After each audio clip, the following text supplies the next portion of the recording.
You sent a distress signal? To humans? First Officer Kazed's antennae twitched in disbelief, their iridescent tips catching the emergency lighting that bathed the bridge in an ominous crimson glow. Captain, with all due respect, have you completely lost your mind? Captain Nextara's compound eyes fixed on her second-in-command with what passed for amusement among the Arthrosians. Would you prefer I sent it to the Galactic Council? The same council that takes approximately 3 standard cycles to debate whether to send aid, and another 2 to decide which bureaucratic department should handle the paperwork. But humans? Kazit's mandibles clicked rapidly, the Arthrosian equivalent of nervous fidgeting.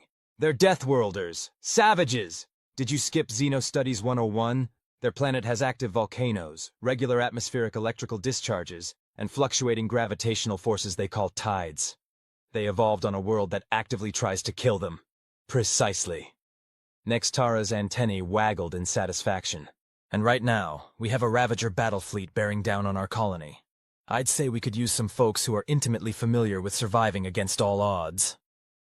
The bridge fell silent save for the rhythmic pulse of warning klaxons, and the occasional beep from the damage control systems. The massive viewing screen showed the approaching Ravager vessels, organic mechanical hybrid ships that looked like someone had crossbred a Leviathan with a battlecruiser and then stapled on enough weapons to make a war criminal blush. But Captain, Kaz tried one last time, humans are, well, they're completely insane? Nextara finished. Absolutely. They're also the only species in known space that looks at a Ravager fleet and thinks challenge accepted instead of time to update my will. As if on cue, the communications array chirped to life. The holographic display flickered, and a human face materialized above the console. The being wore what appeared to be a formal military uniform, though the Arthrosians couldn't help but notice it looked suspiciously comfortable compared to the ceremonial armor most species preferred. This is Admiral Sarah Chen of the Terran Defense Fleet. We received your distress call. Hang tight, we're about 8 minutes out. Kazed's antennae went rigid. 8 minutes? That's impossible. The nearest human outpost is 3 systems away. The human's lips curved upward in what Nextara recognized as a smile, though there was something predatory about it. Oh, we're not coming from the outpost. We were already in the neighborhood. There's been a string of Ravager attacks in this sector, and we've been hunting them. Hunting them. Kazed's exoskeleton practically vibrated with anxiety. What kind of species hunts Ravagers? Speaking of which, Admiral Chen continued, her tone shifting to something almost casual, as if she were discussing dinner plans rather than an impending space battle. I should warn you that things might get a bit unconventional. We've been testing some new tactics. Unconventional?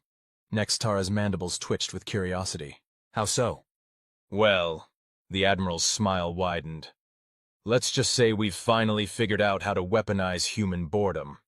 Turns out if you stick a bunch of engineers on long-range patrol ships with nothing to do but think up ways to break the laws of physics, they get creative. The next 8 minutes were simultaneously the longest and shortest of Nextara's life.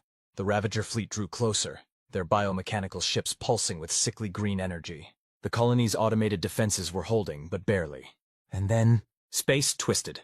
There was no other way to describe it. Where there had been empty void, sudden points of light bloomed like artificial stars. The human fleet didn't so much drop out of faster-than-light travel as they seemed to punch their way through reality itself. Kazed's visual processors struggled to make sense of what they were seeing. The human ships weren't in any formation their tactical training recognized. Instead, they moved like a swarm of irritated insects, each vessel seemingly operating independently yet somehow part of a greater whole. Is that ship spinning? Kazet asked incredulously, pointing at one of the human vessels that was indeed rotating rapidly on its axis while still maintaining its course.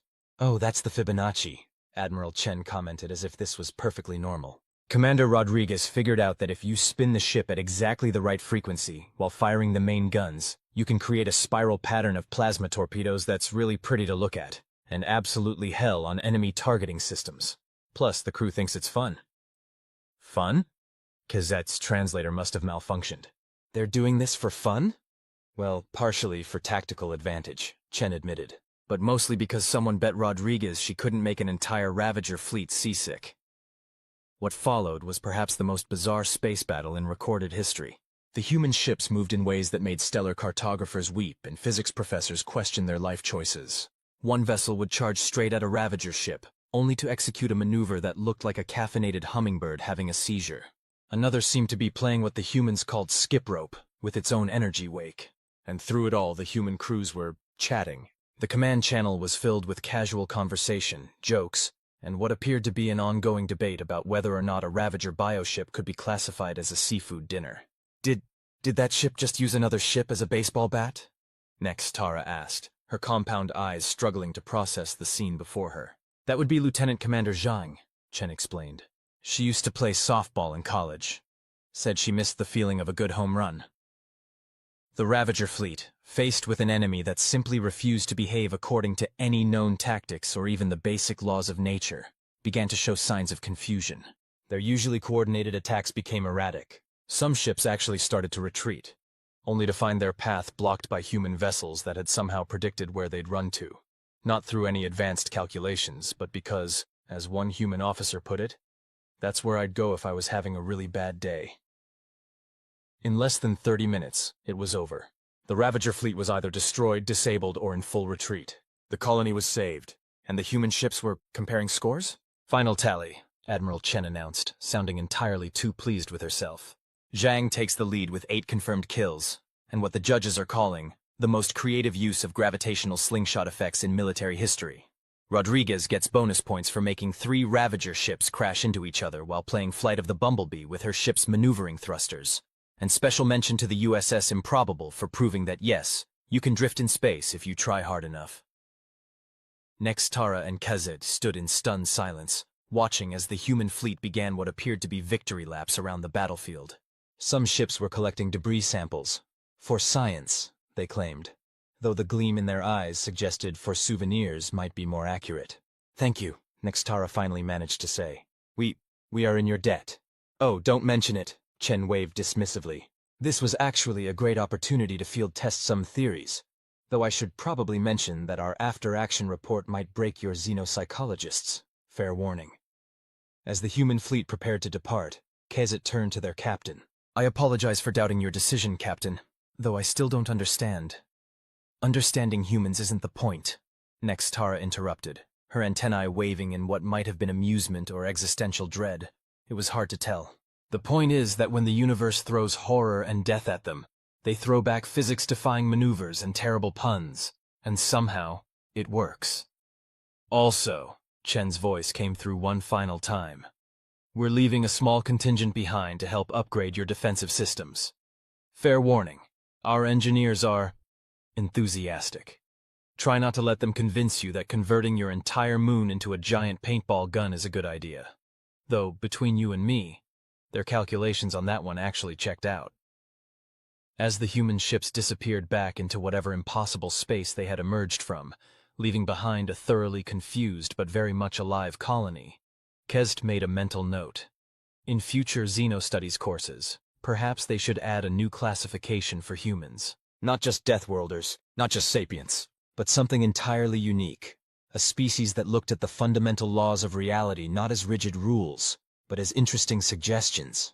A species that turned battle into sport, terror into entertainment, and impossibility into a personal challenge. The humans had saved them not through superior technology or overwhelming force, but through their signature blend of insanity, creativity, and what they called holding my beer and watch this energy. And somehow that was more terrifying, and more reassuring than any conventional military force in the galaxy. Nextara looked at the debris field where the Ravager fleet had been and chittered softly. Send a message to the Galactic Council, she instructed. Tell them we found a solution to our Ravager problem. Just maybe leave out the part about the spinning ships and the baseball references. I don't think their filing system has a category for victory through weaponized chaos. Kays began composing the message, then paused. Captain? The humans mentioned they were already hunting Ravagers in this sector. Do you think they let the Ravagers attack us just so they could test their new tactics? Next, Tara's antennae twitched. Cuz, there's something you need to understand about humans. They didn't let anything happen. They just have an uncanny ability to be exactly where they need to be. Usually with some hastily constructed plan that sounds completely insane right up until the moment it works perfectly. It's better for everyone's sanity if we don't question it too deeply. As if to punctuate this point, a final transmission came through from the departing human fleet. By the way, if anyone asks, we totally meant to do that thing with the quantum wake surfing. Definitely planned it. Absolutely not an accident that happened because Ensign Murphy was trying to prove a point about non-Euclidean space being, and I quote, just spicy geometry. The command center fell silent again, broken only by the sound of Kazed quietly updating their personal journal. Day 47 of contact with humans. Still cannot determine if they are military geniuses or just really lucky idiots. Growing suspicion that these categories are not mutually exclusive. Further research required. Preferably from very far away. 3 standard cycles after what became known as the spinning ships incident. Much to the humans' delight and the Galactic Council's consternation, Captain Nextara found herself in what humans would call an interesting position. The colony's defensive systems had indeed been upgraded, though she was still trying to understand why they needed what the human engineers called a bass cannon. Apparently, something about the resonant frequencies of Ravager bioships being particularly susceptible to Earth dubstep. Captain, Kezid's voice carried its usual tone of carefully measured concern. The human contingent is requesting permission to conduct what they're calling a stress test of the new systems. Should I remind them about last week's incident? Nextara's antennae twitched at the memory. You mean when they converted the asteroid belt into what they called a cosmic pinball machine? Precisely. Though I must admit, it was remarkably effective at intercepting incoming projectiles. Before Nextara could respond, a new voice joined the conversation. Lieutenant Sarah Martinez, the human liaison officer who had been assigned to the colony. She had an unsettling habit of appearing exactly when someone was talking about humans, leading to several theories among the colony's xenobiologists about possible telepathic abilities. The truth that humans just had a knack for dramatic timing was somehow more disturbing. Actually, Martinez said, grinning in that distinctly human way that usually preceded either brilliance or chaos. We've got something even better planned. Remember how you mentioned that the Ravagers always attack in predictable patterns? Kezt's mandibles clicked anxiously. Yes, because they're rational beings who follow established tactical doctrines, unlike some species I could mention. Exactly! Martinez beamed, either missing or deliberately ignoring the jab. So we thought. What if we made those patterns work against them? We've been analyzing their attack algorithms, and we think we can turn their whole approach into one giant trap. She pulled up a holographic display that looked suspiciously like what humans called a game board. The tactical overlay showed their sector of space, with various celestial bodies marked and annotated.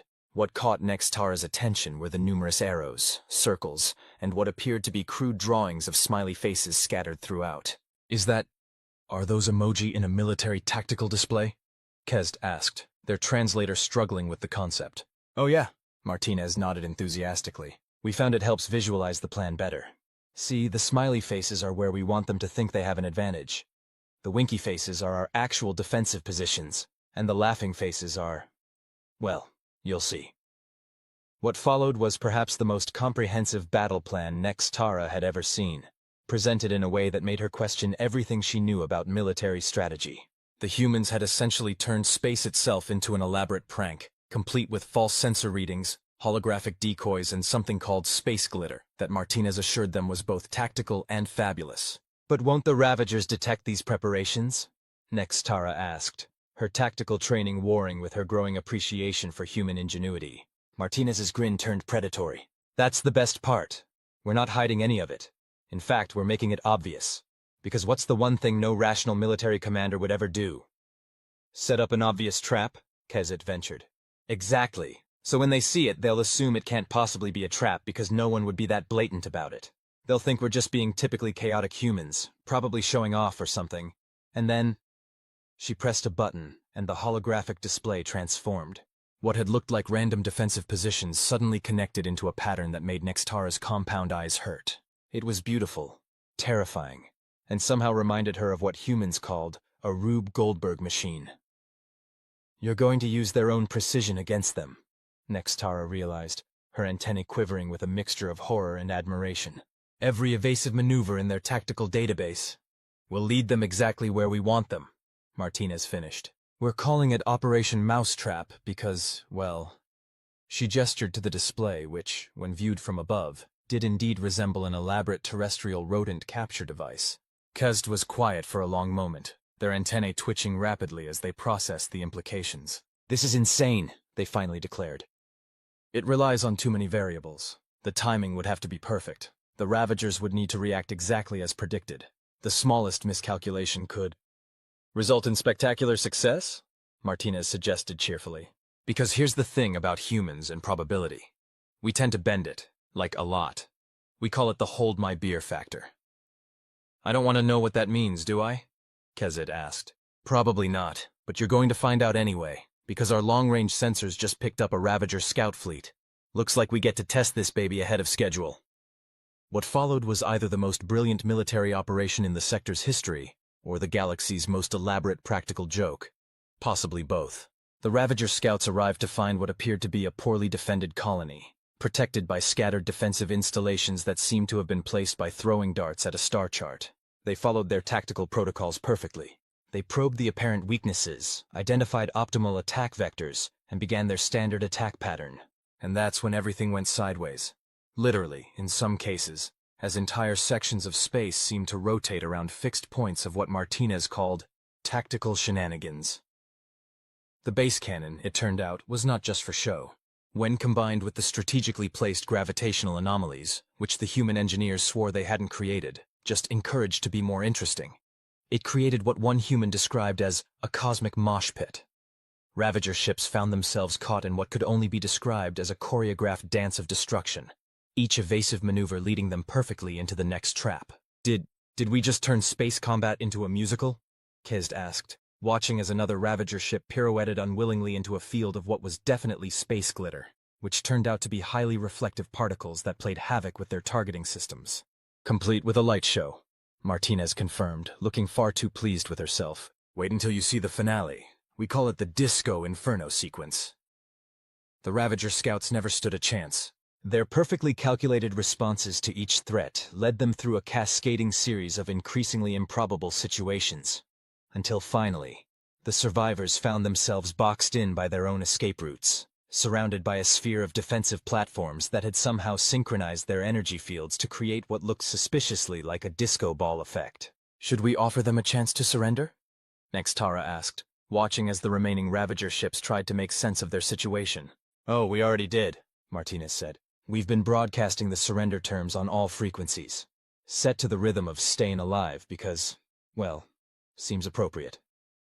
In the end, 3 Ravager ships actually did surrender, their crews apparently so impressed by the sheer audacity of the defense that they wanted to learn more about human tactical doctrine.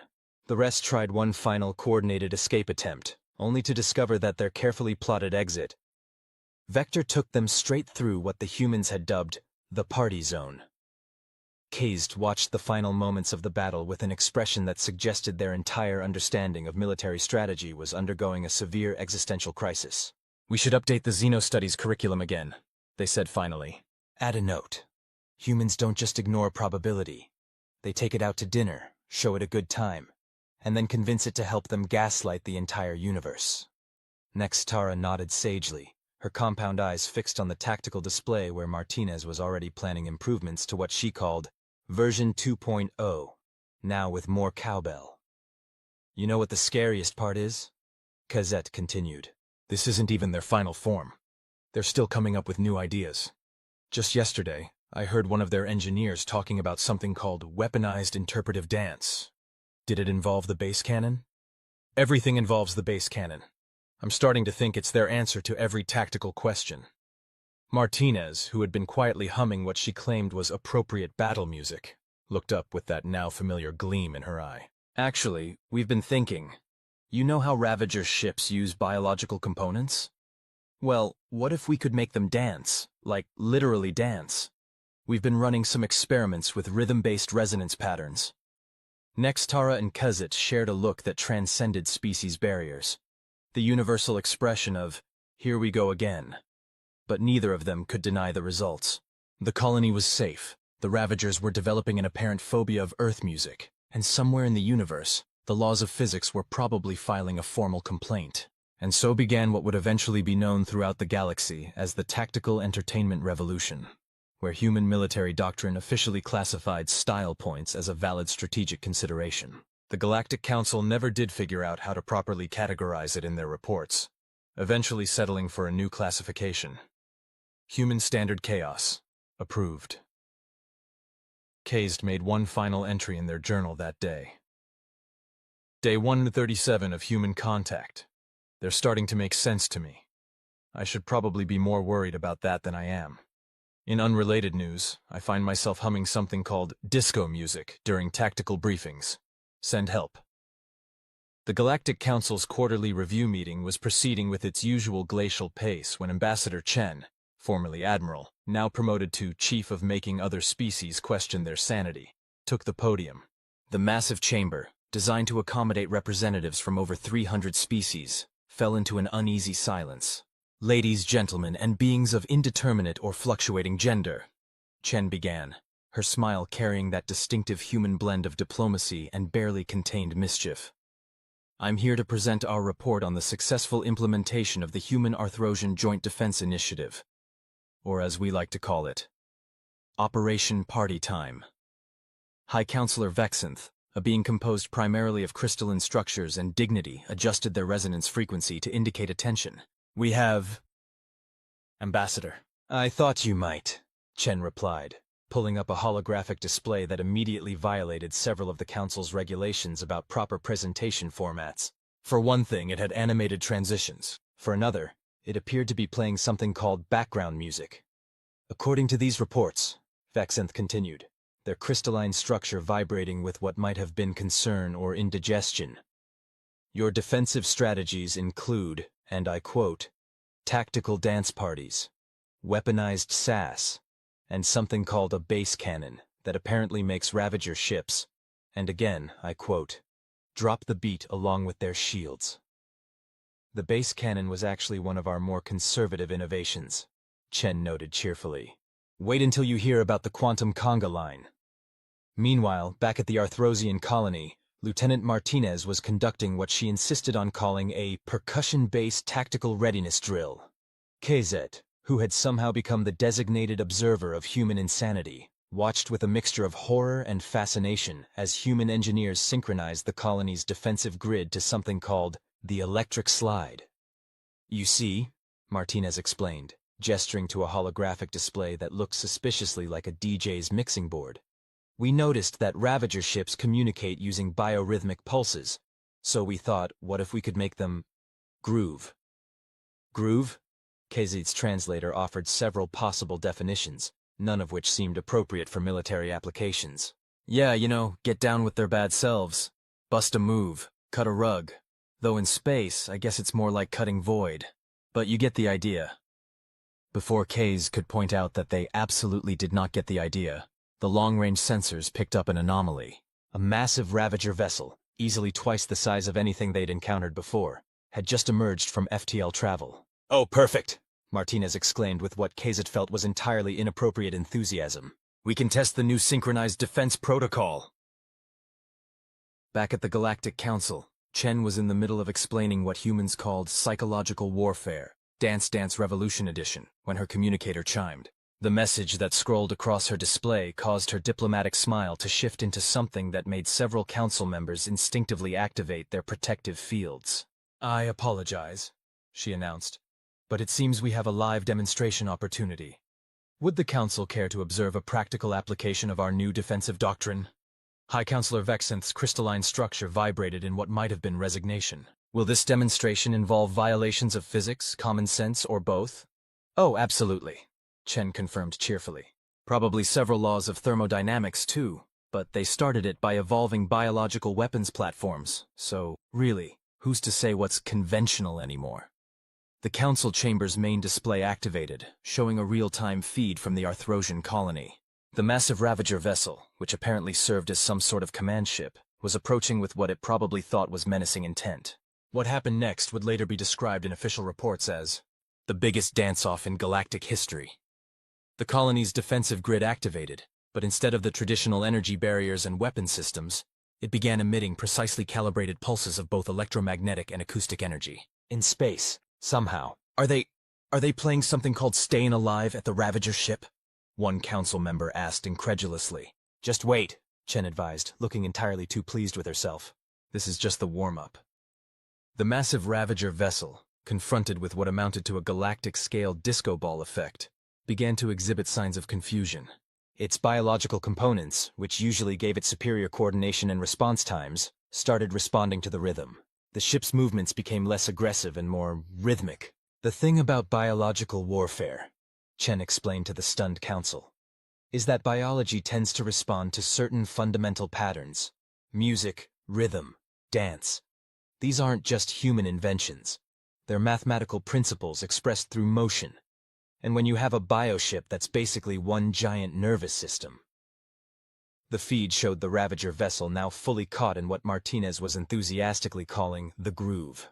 Its weapon systems, trying to target the colony's defenses, instead created patterns that synced perfectly with the beat. Smaller support craft began orbiting their command ship in what could only be described as a choreographed routine. Are we? Cazet's voice carried through the feed. Are we having a dance battle with the Ravager fleet? Not yet, Martinez replied, her fingers flying over the control console. But we're about to. Hit it! The colony's defensive grid shifted frequencies, and suddenly the space around the Ravager fleet lit up with synchronized energy pulses. The base cannon, which it turned out was less a weapon and more a massive subspace rhythm generator, began pumping out what humans called sick beats. The result was something that would forever change how the galaxy viewed warfare. The Ravager ships, their biological components completely entranced by the rhythmic energy patterns, began responding in kind. What started as a potential battle turned into what appeared to be an impromptu dance competition, with human defense systems and Ravager bioships trying to outdo each other in increasingly elaborate displays. This, Chen announced to the council, is what we call ending conflict with style.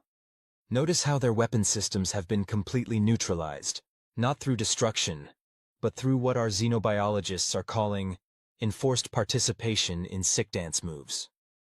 The council chamber watched in stunned silence as the massive Ravager command ship executed what could only be described as a perfect spin move, its support craft providing backup choreography. The colony's defensive platforms responded with a synchronized light show that would have made Earth's greatest disco clubs jealous. The best part, Chen continued, barely containing her glee, is that their biological components are actually enjoying this. We're not just stopping them from fighting, we're literally teaching them to dance. Our xenobiologists think we might be witnessing the birth of the galaxy's first raving Ravagers. High Counselor Vaxanth's crystalline structure had taken on a slight oscillation that suggested they were either developing a rhythm of their own or having an existential crisis. Possibly both. Ambassador Chen, they finally managed. Are you suggesting that your species has found a way to convert one of the galaxy's most dangerous threats into party participants? Converting is such a strong word, Chen demurred. We prefer to think of it as expanding their cultural horizons through aggressive application of funk.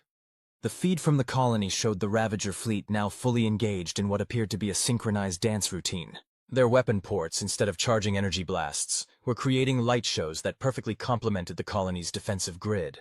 The base cannon had somehow convinced their biological components that they were having the time of their lives.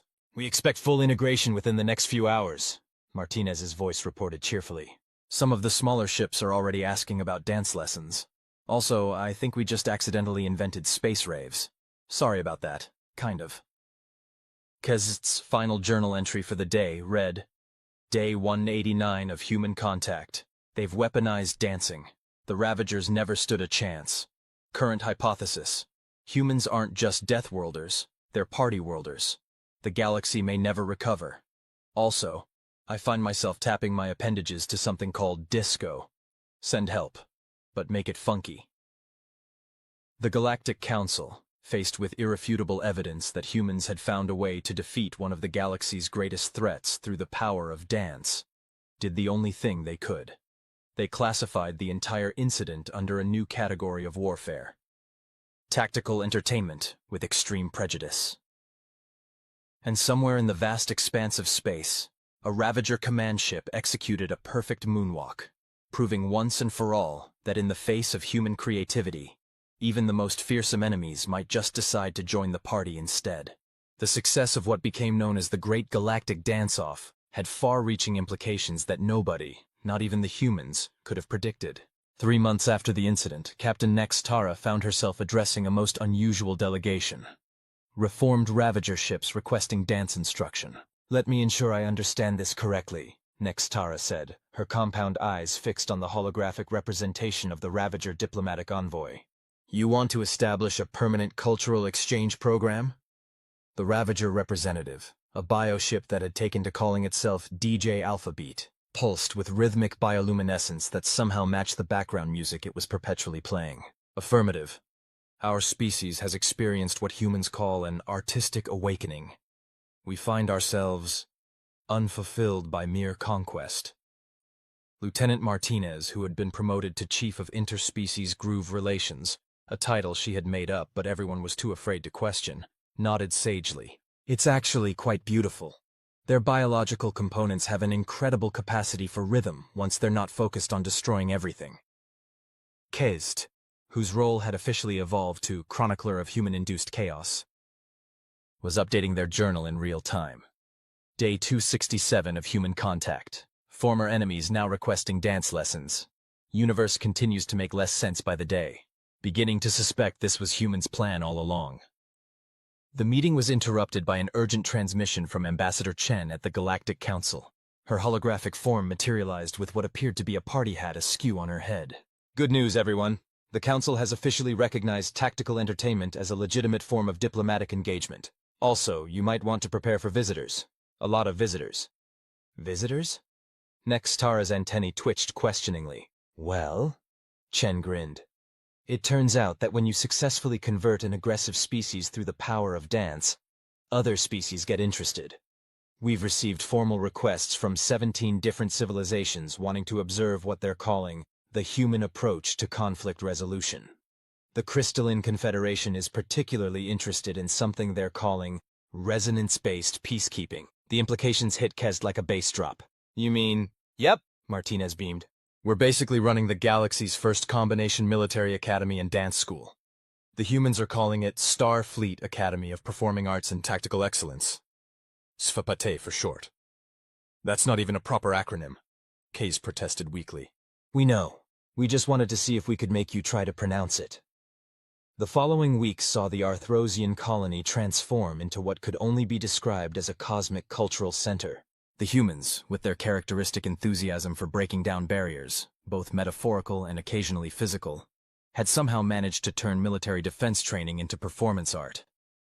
The base cannon, now officially classified as a cultural outreach tool, had been upgraded with what the human engineers called a sick light show capability.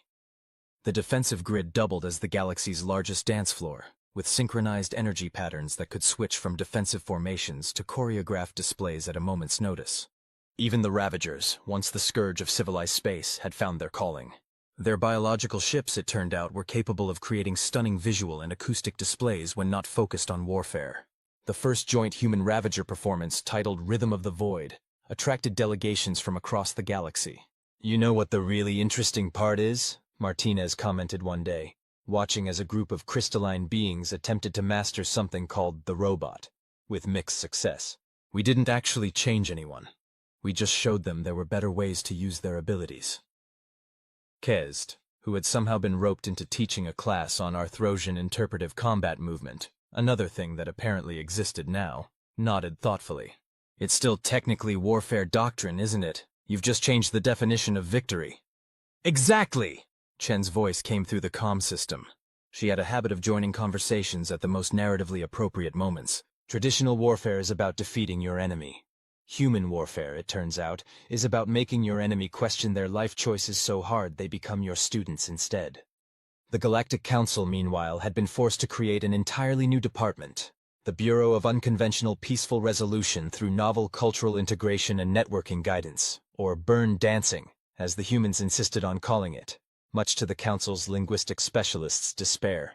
The Ravager ships, now regular participants in what they called tactical harmony sessions, had developed their own unique style. Their biological components could create visual and acoustic effects that complemented their movements in ways that made traditional light shows look tame by comparison. They'd even started experimenting with something they called biobeat synthesis, which was either a new form of music or a violation of several laws of physics, possibly both. The thing about humans, Kezit mused in their latest journal entry, is that they don't just think outside the box. They convince the box it wants to be a dance floor, teach it some moves, and next thing you know, The box is winning interstellar dance competitions and teaching workshops on embracing your cubic potential. The success of the program led to an unexpected diplomatic breakthrough. Species that had been in conflict for generations found common ground on the dance floor. It turned out that it was much harder to maintain ancient grudges while attempting to master something called the electric slide together. We should probably write a formal report about all this, Nextara suggested during one particularly lively session that involved a crystalline delegation attempting to learn breakdancing, with predictably crystalline results. "Oh, I tried," Martinez replied. "But every time I submit it to the Council's documentation department, they send it back claiming it must be satire. I think they're still processing the fact that we turned the most feared military force in the galaxy into a dance troupe." "A highly effective dance troupe," DJ Alphabeat interjected, its bioluminescent patterns forming what appeared to be a smug emoji. "Our last performance received standing ovations from 3 different species, including 2 that don't technically have legs." The transformation reached its peak when the first Galactic Cultural Defense Exhibition was announced. The event, which would showcase the integration of various species' combat techniques with artistic expression, was scheduled to be held in the very space where the original dance-off had occurred. "You know what the best part is?" Chen asked during the planning session. "We've essentially created a new form of deterrence. Nobody wants to start a war anymore because they're afraid we'll make them join our dance classes." Kiss, who had somehow been appointed as one of the exhibition judges, despite their protests that they could barely tell a waltz from a war dance, made their final journal entry of the cycle. Day 365 of human contact. The universe has officially given up trying to make sense. Humans have successfully weaponized joy, starting to suspect that their infamous death world might actually just be one giant party planet that got misclassified. Further research required.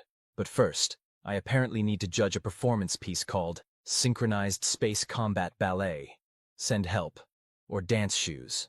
At this point, they're basically the same thing. As preparations for the exhibition continued, news spread throughout the galaxy. Species that had once feared the humans now sought their guidance, not in warfare, but in what they called aggressive peacekeeping through mandatory fun. The Ravagers, once the greatest threat to galactic peace, had become its most enthusiastic cultural ambassadors. And somewhere in the vast expanse of space, a lone Ravager scout ship encountered a potential enemy vessel. Instead of engaging in combat, it transmitted a message that would have been incomprehensible just a year ago. "We could fight, or we could dance. Your choice. But fair warning, we've been taking lessons from the humans, and our choreography is killer. The end."